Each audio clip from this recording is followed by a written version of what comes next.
And this is very different than what we were taught years ago. A lot of people told us you should just get over it and move on.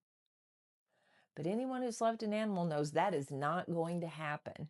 And there really isn't a normal that looks exactly the same again. We don't just get over it. I love sharing the funny stories about all my animals and the crazy, ridiculous things that they did and the chaos they created in my life. But I also like to talk about senior pets and quality of life and those hard decisions that come when we love our fur babies so, so much.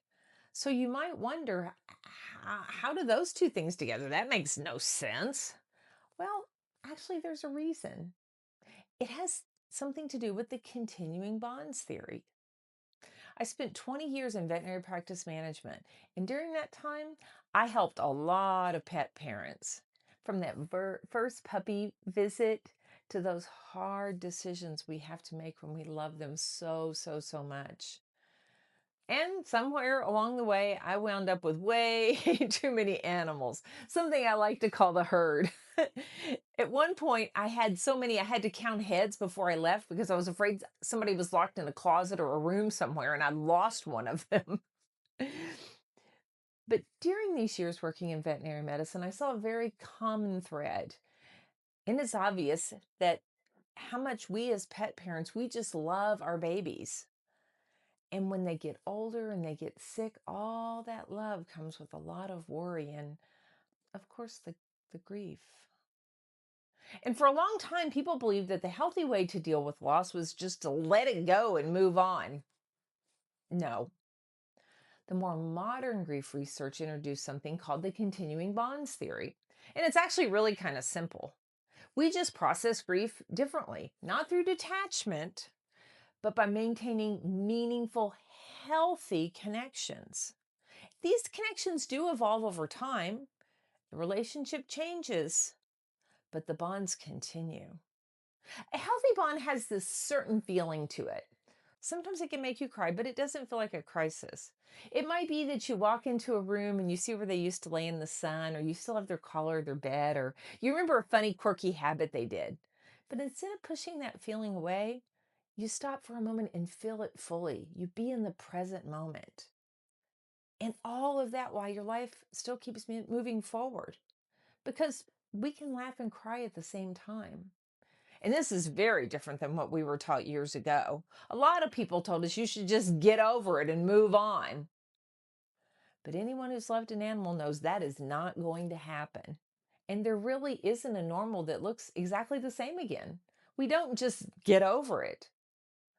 The love changes shape, but that bond is still there. That never goes away. The bond theory recognizes something we as pet parents just do naturally. We remember those cherished moments. If you're like me, your phone is full of pictures of your pet. And maybe you kept their toy or their collar. You might get something else special from them. And of course, we tell stories about them. And these stories can be emotional, but they can also be funny and crazy like my animals. And actually, that's why I like to share the funny stories about my pets. It's because that's how I memorialize them. That's how I honor them. All those silly, funny, quirky, annoying things they did are the memories that we carry with us the longest. One of my favorite questions to ask pet parents was, tell me your favorite story. Tell me your favorite memory about your pet. And I noticed that almost instantly their whole face would change. They'd start smiling or laughing. They might even tear up a little bit, but they're remembering that moment that meant so, so much to them. Because it is those little bitty things, those everyday funny, quirky habits that makes your pet so unique. Those are the memories we want to carry forward. That's how we want to remember our fur babies. And I've heard people say, I want to remember all the stories. How can I honor them? How should I memorialize them? I should have created a photo journal. And that's the reason why I created the Memories and Connections Journal. It's a simple place where you can capture all those stories. You can write down a few lines about their funny habits, their personality. You can add pictures. You can even add audio recordings. That might be easier.